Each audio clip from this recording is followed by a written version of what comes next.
Meron pa siya sa 4 quadrants. Kung saan ka magaling. Pag-rate ka diba? Meron ba kaming test na gano'n, ma'am? Saan? Wala na.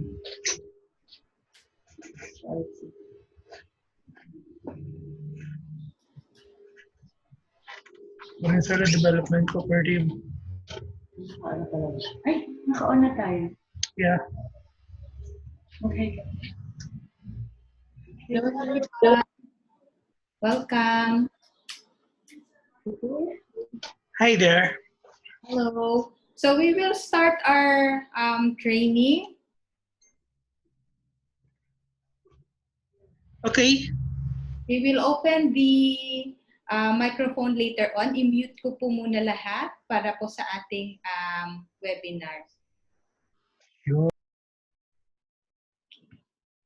So our topic for today is entitled Job Analysis and Job Evaluation Webinar. And it's just a 30 minutes webinar. And we would like to share with you how you can go through about the job analysis and job evaluation. So let us start. Difference between job analysis and job evaluation. When we do job analysis, it is more of determining the duties, the skills, the requirements of a job, and the kind of person who should be hired for it. While in job evaluation, we deal about the different levels that we wanted to determine inside the organization. So sa job evaluation, this is where we know also yung salary levels na appropriate para doon sa iba't ibang klaseng trabaho. And the product of job analysis are job descriptions and job specifications. Sometimes napagkakamalian yung difference ng job description at saka job specifications. They thought na pareho itong dalawang ito. But job specifications are more aligned with the competency requirements for the output that you are expecting. While job description is more detailed with the tasking and the activities that we need to do.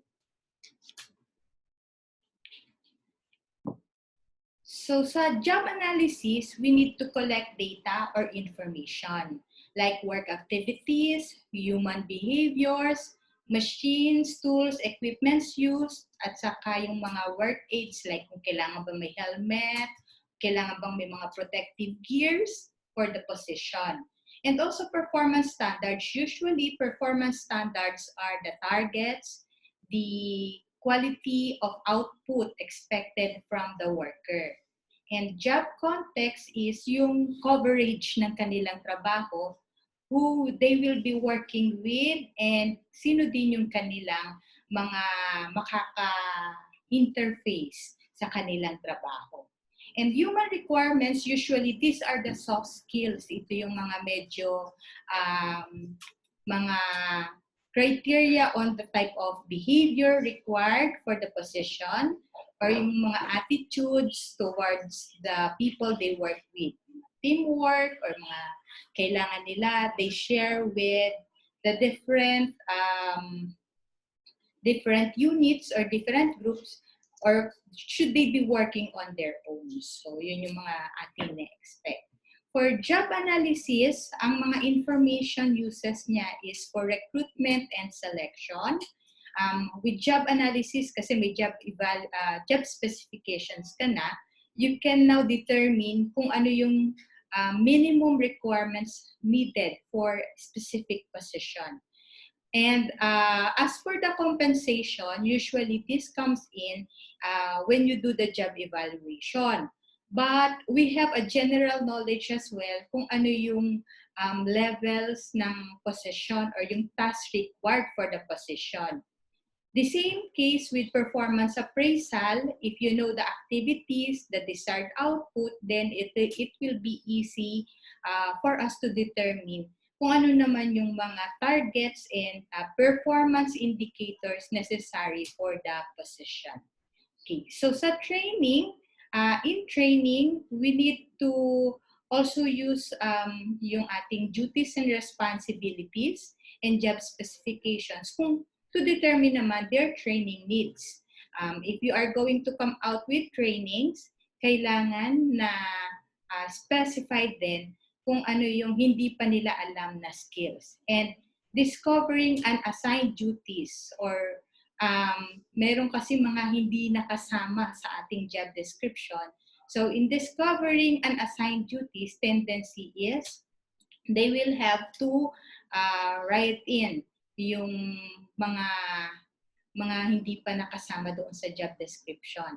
Pero of course, we always have this clause na other related tasks or functions not indicated in your job descriptions. And for cases that we wanted to promote people, sometimes we give them yung mga higher qualifications or higher tasks, and hindi na naka-indicate yun sa mga job descriptions. The purpose of the job descriptions is just a guide for the employee to know ano pa talaga yung mga expectations sa kanya. But it should not limit kung ano yung kanilang perform inside the organization. And employment compliance, kailangan kasi may signed job description sa ating mga 201 files. Now, the steps in job analysis,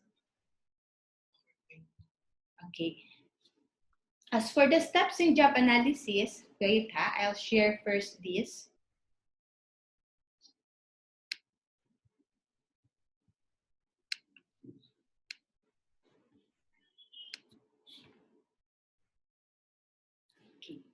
Can you see now the PowerPoint?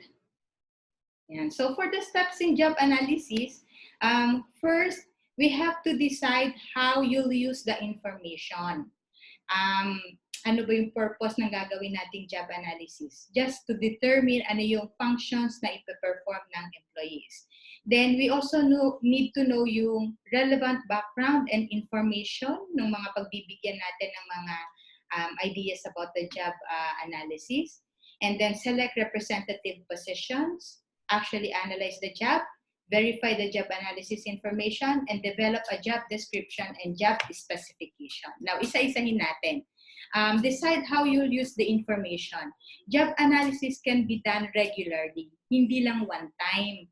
Kasi sa job analysis, there are some informations that you need to know and you need to put into writing. So, hindi lahat yon isi-share natin yung information na yon. We limit it kung ano yung talagang kailangan lang natin i-put into writing. Like, for instance, yung mga trabaho ng mga clerks, it's not necessary that you come out with a job analysis for it.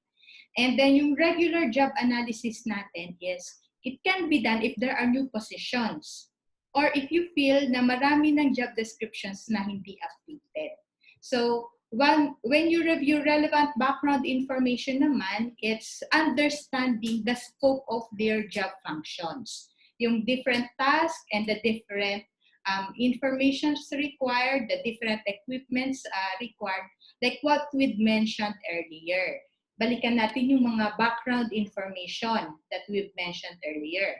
These are the information: work activities, human behaviors, machine, tools, equipment, and work aid na ginagamit, performance standards, job context, and human requirements. Now, what else? So, yung select representative positions, sometimes we have different positions pero the same title. If you are going to determine ano yung mga, kung i-generic mo yung iyong job descriptions, at what level? Will it be at the mid or yung beginner's level or at the senior level? Usually, we come out with a generic job descriptions. And then we analyze the job and verify those informations that we gathered. And then that's the time we do the job description and job specification. So, there are different approach in job analysis. One is interview. So, ang information sources for interview, it can be done na one-on-one individuals, or it can be by groups of employees or supervisors with knowledge about the job. Yung mga talagang gamay na nila yung trabaho kahit nakapikit na sila. Now, about the structured checklist, yung interview formats, meron kasi na pwedeng nakalista na lahat ng mga functions or tasks ng isang empleyado. Then, i-check na lang ng ating HR practitioner or whoever is the interviewer. At meron din naman na unstructured na one-on-one. They just talk like as if they are just having a chat. Pero, ang approach na to should be directed na approach. Kasi if you go with unstructured, the disadvantage of this approach, maliligaw mauuwi sa kwentuhan. So, hindi na ma-maximize yung time. Pero ang maganda lang dito, it's done in a relaxed manner, kaya mas marami kang information na makukuha. Then, sometimes, pag unstructured, distorted ang information. Kasi may mga meron tayong interviewers who cannot really point out ano yung mga salient points or important points in the interview. So, ang advantage naman, mabilis ito. You don't need to find yung talagang venue pa na malaki to do the interview. You can do it mismo doon sa work venue. Okay. So, interview guidelines. So, the job analyst and supervisor should work together to identify the workers who know the job best. Then, quickly establish rapport with the interviewee, and then follow the structured guide or the checklist kung meron tayo, and then you write down the duties in order. Pwede namang parang nakalista lang siya, pero i-organize na lang siya ng interviewer before coming out with the final result. Kumbaga, ipaprocess niya rin muna yung data na nag-gather niya. After completing the interview, you will have to review and verify the data that you've gathered. One, pwede kang nag-interview ka sa workers. Then, verify and validate mismo doon sa manager or supervisor of that employee. Okay. So, meron ding questionnaires. This is very similar to interview. Ang difference lang, pagka sa questionnaire, pwedeng paupuin mo na lahat ng mga employees and then you give an orientation on how to answer the questionnaires. After this training, we will give you a copy of this PowerPoint and we will also send you a copy of the questionnaire that we have developed para meron na kayong tool na magamit.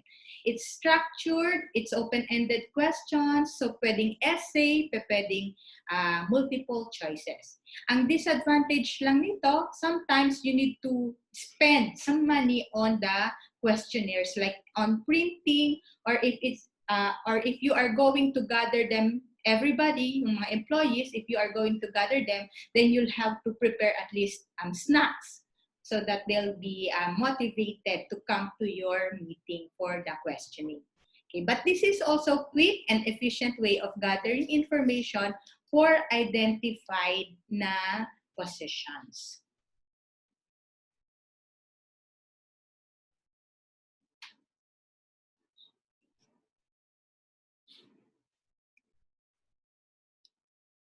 Okay, so we receive an inquiry here. This type of file can harm your computer. Those who are coming in, William, paki-answer na lang. It's not really harmful kasi wala namang virus yung sa online. Okay, so let's go back. Another type of job analysis is observation. So in observation, kailangan very keen ang ating observer. Marunong siyang tumingin sa mga activities. So, pero bago siya mag-observe, sometimes they have to prepare data. Kumbaga, ano yung process sa pag-observe. Alam na niyo dapat meron na siyang pre-observation na studies na ginawa. Meron na siyang sinusundang process, chine-check niya na lang, binavalidate niya na lang kung accurate ba yung mga data na yon. So, ang information source natin in observing is sometimes physical activities na on the spot sila na nagwo-work, and sometimes it can be just observing the operations on the work site. So, first-hand information and then hindi maliligaw yung mga interviewees or yung observers. Kapag ka nag-observe sila, walang influencer sa kanila, Kasi pagka-interview, pwede pa silang masway ng mga sinasabi ng mga ini-interview nila. But if they are observing, direct information ang makukuha nila. Now, disadvantage, it's time-consuming and you need a researcher to do this para hindi ikaw mismo yung mag-take time or spend time on watching what they are doing. Okay. So, other types is the logs, the logbook, participants' diary. So, usually, ito naman pinapagawa natin, yung mga day-to-day na what did they accomplish yung sa kanilang daily activities. Sometimes it comes in progress reports. Pero others, they do it as logs or logbooks. So advantages is it produces more complete picture of the job and there's also employee participation. Ang disadvantage lang din, yun nga, the distortion of the information and sometimes employees tend to influence yung sino yung writer ng job descriptions. Okay. So, meron namang quantitative job analysis techniques. We usually call it the PAQ or Position Analysis Questionnaire. Sometimes we collect yung mga questions, quantifiable questions to use, tapos yun yung pinapasagutan sa mga employees. Pero medyo technical na yan, mahirap nang i-discuss during this 30 minutes webinar. So, it can be discussed sa mga interventions namin sa inyo or in another training. Now, functional job analysis, we take into account naman yung mga instructions. So, if you have process manuals, dun mo kukunin ngayon yung mga job specifications and job task descriptions natin. Okay? So, example lang ng format of a job analysis schedule. Makikita ninyo dito sa form na ito yung established job title, tapos individual assigned, kanino nagre-report, and then ano yung pinaka-title mismo or yung job title ng tao. Okay? So, as for the job summary, usually ito yung pinaka-main description na inilalagay natin sa job description. And work performed ratings, sometimes it's yung kanilang grading system. We use KPIs, key performance indicators. And then what are the traits that should be mentioned? So with this form, medyo ito kasi gamit sa manufacturing. But there are other forms na pwede nating magamit. Okay? So we also have quantitative job analysis techniques. Sa quantitative na na-mention natin, meron tayong tinatawag dito na sections of a typical job description. So,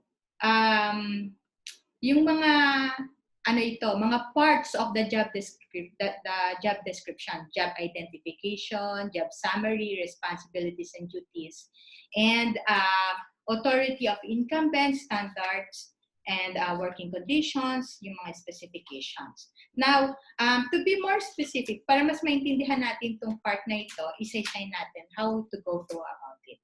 So, sa job identification, what you will see there is yung job title. Then, ano yung coverage ng kanilang mga trabaho. Sometimes, pwedeng wag nang isama itong prepared by whom, pero preparation date when, pwedeng hindi na siya kasama. Then, job summary is the general picture of the functions of that job. Okay, so yung mga major functions niya. Relationship is kanino siya reporting at kanino siya nakikipagtrabaho. And then, responsibilities and duties. These are the listings of the job majors' responsibilities and duties. And standard occupational classifications, ito naman kung sila ba ay rank and file, supervisory, or managerial. So ano yung mga descriptions ng levels nila. In writing the job specifications naman, specifications for trained personnel, sometimes they focus on traits like length of previous service, quality of relevant training, and previous job performance. Ito yung sinusulat natin na at least a year experience on the same field, o kaya naman ay beginners are acceptable, Tapos, ano yung field of expertise nila? Socials ba? Manufacturing ba? Sa credit and savings ba? Then, specifications for untrained personnel naman, sometimes we focus more on the personality. Yung traits nila, yung interest nila, or yung kanilang mga soft skills. Okay. So, writing job specifications, based on judgment, pwedeng madalas ito yung ginagawa natin. What we observe, what we think should be done, or what is needed for the job.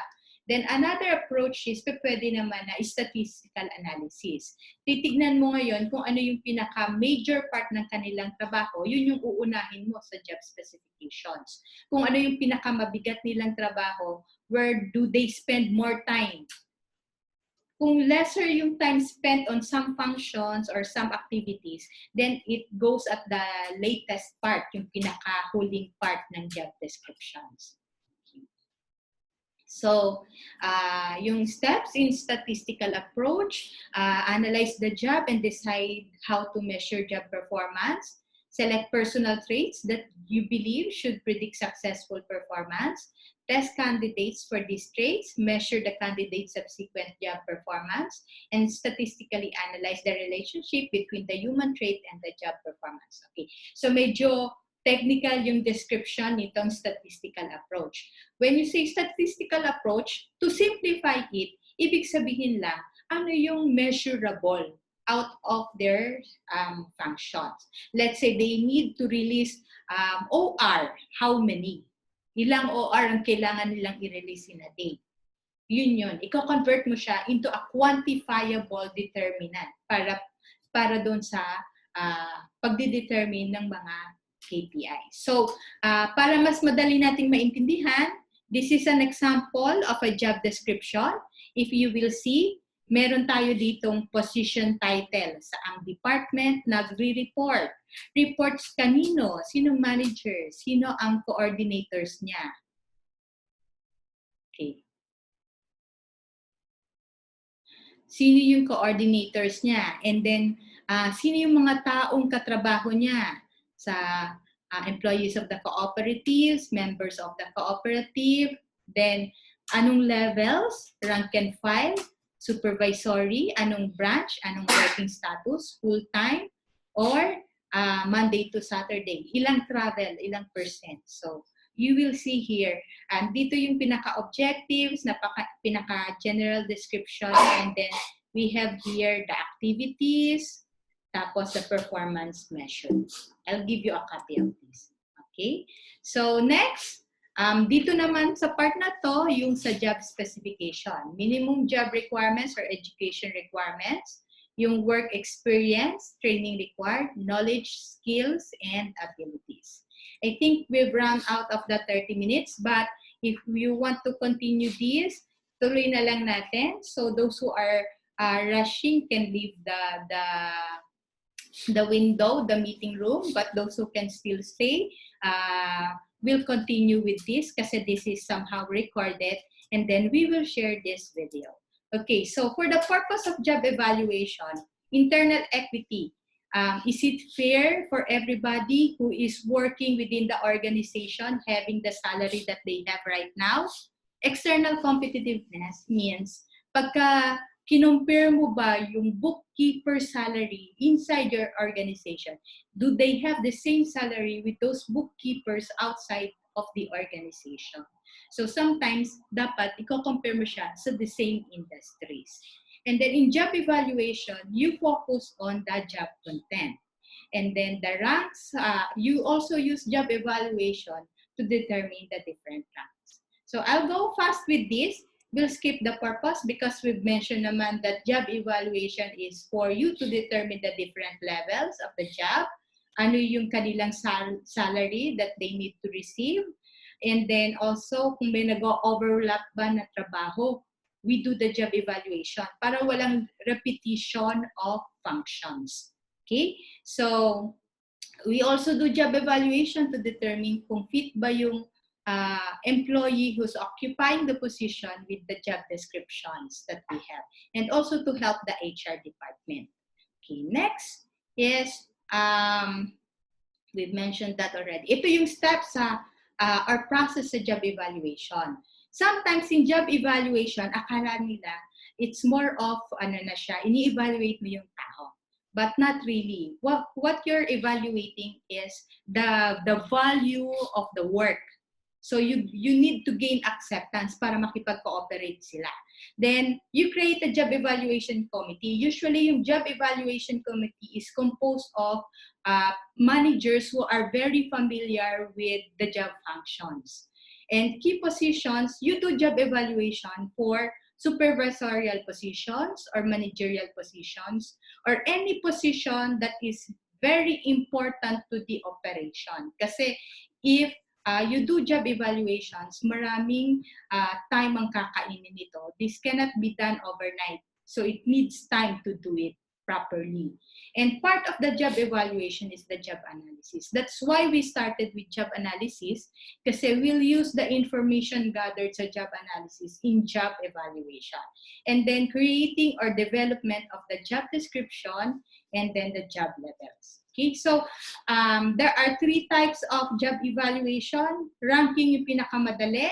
Sa ranking, you just have to say first, second, third, and fourth level. Ibig sabihin, i-arrange mo lang sila based on the importance of the positions. This can be done kung 10 lang yung position mo. But if it's more than 10, then you need to use a different approach in job evaluation. We usually do this. Sa job ranking, yung CEO, COO usually comes at the highest level, the highest rank. And then next, followed by the branch managers, this, and then the supervisors, and then the rank and files. So that's ranking. Now, classification, you classify them based on executives, skilled workers, semi-skilled workers, or unskilled workers. Ang difference nito sa ranking, parang in basket. There is a basket for every position. If you will notice, in the executive or class 1 position, covered dito ang office managers and even departmental supervisors, lalo na kung malaki ang organizations. Okay? So, sa ranking, usually ang makikita mo is like this. Yung mga top management have higher salary and pay grade. Ang technical experts is next, and then the middle management or the branch managers are the next level. So that is classification. Ini-inbox mo na sila, pinapass mo na sila sa box where they can be classified. Now, for the factor comparison, ito yung mahirap gawin because you need to do some scoring. Ito yung merong scores of 500 for the factors that you considered important. Bigay tayo ng example. Yan yung scores, no? Example natin, do you give more values dito sa knowledge and skills or do you give more values dun sa responsibilities? If you are going to score these things, okay? So if you score,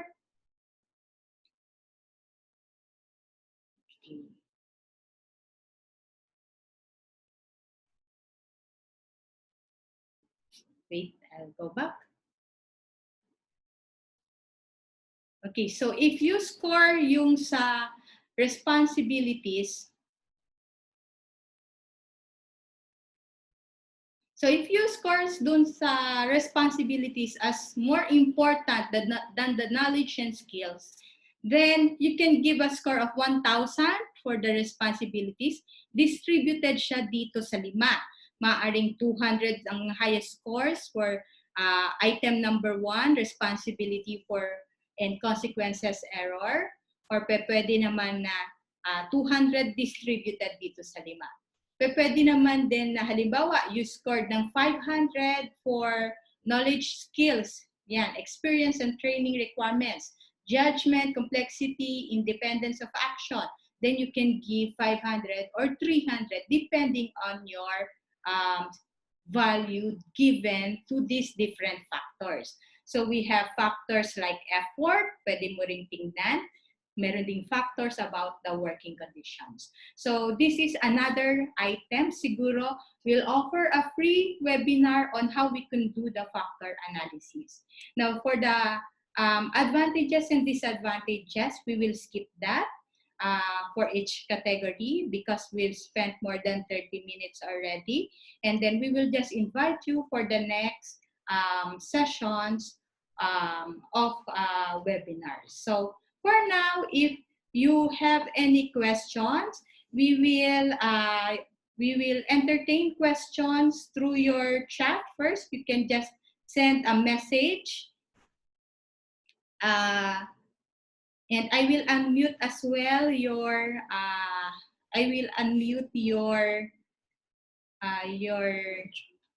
audio. I-unmute po namin kayo. Okay, so if you have any question, you can raise your question now.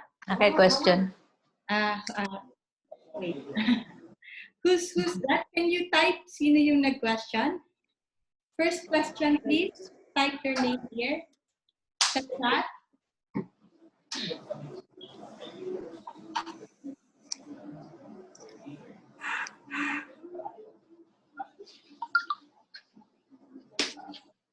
Okay. Questions? Anyone?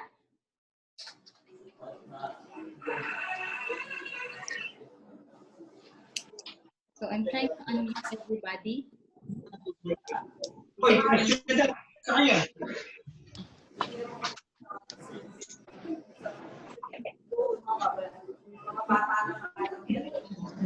So, kung wala namang question,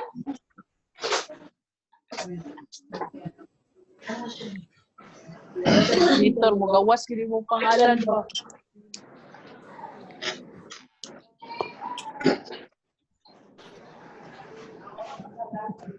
sige.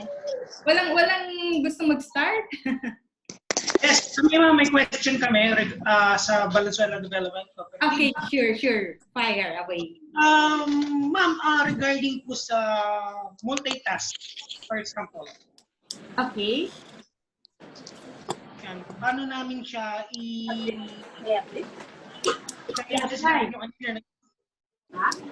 Okay. So, ang suggestion ko, kung multitasking ang lahat ng employees ninyo, ang gawin mo sa description, cross-description. Ang ganito. I-mute ko muna po yung lahat na.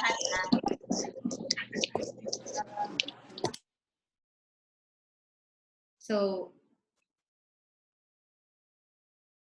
okay, so Valenzuela lang muna ang in-unmute ko. Okay, so kung multitasking ang trabaho po natin, ang suggestion ko is you just write down yung pinaka-tasking doon sa operations. Hatiin nyo. Halimbawa, cashiering. Sa cashiering, ano yung mga activities? Ano yung mga functions doon sa cashiering? Tapos, halimbawa naman sa credit analysis or credit, ano ba yung natin doon? Credit functions. Yung, halimbawa doon sa credit initiation, ano yung mga task na yon? Then, anyone, kung 5 lang yung mga empleyado natin, then anyone can look at those tasks and functions. Yun ang i-perform nila if assigned sila doon sa function na yun on that day. Ang mahirap kung chapsuy, 3 yung hinahandle niya. Doon mahirap yun. Ang kailangan na lang, i-review mo kung ano yung mga nag-overlap na functions, mag-job analysis ba, i-analyze mo ano yung nag-overlap. Gusto mo ba na yung mga functions na nag-overlap i-assign sa isang tao? Or you would rather that 3 silang nagtatrabaho doon sa mga functions na nag-overlap? Okay. Okay, yun lang po. Thank you. Okay, salamat din po. Meron pa pong mga questions? Anyone else? So, thank you sa Valenzuela Development Corporation Cooperative sa kanilang questions. Meron pa pong gustong magtanong?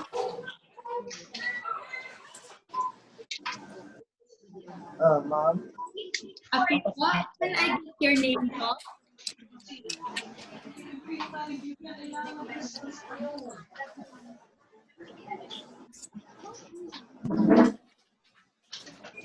Hindi po. Sino po yung gusto pong magtanong? Kung wala na po, if you have a question, J Yellow kay Ella J Yellow.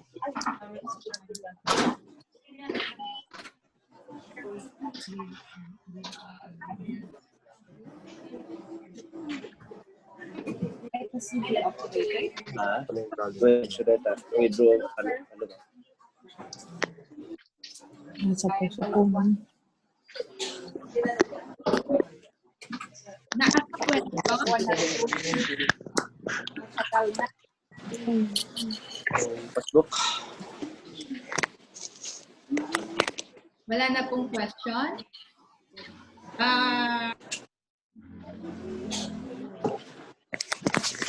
I'd like to share sana yung reading materials or yung PowerPoints ninyo. Can you message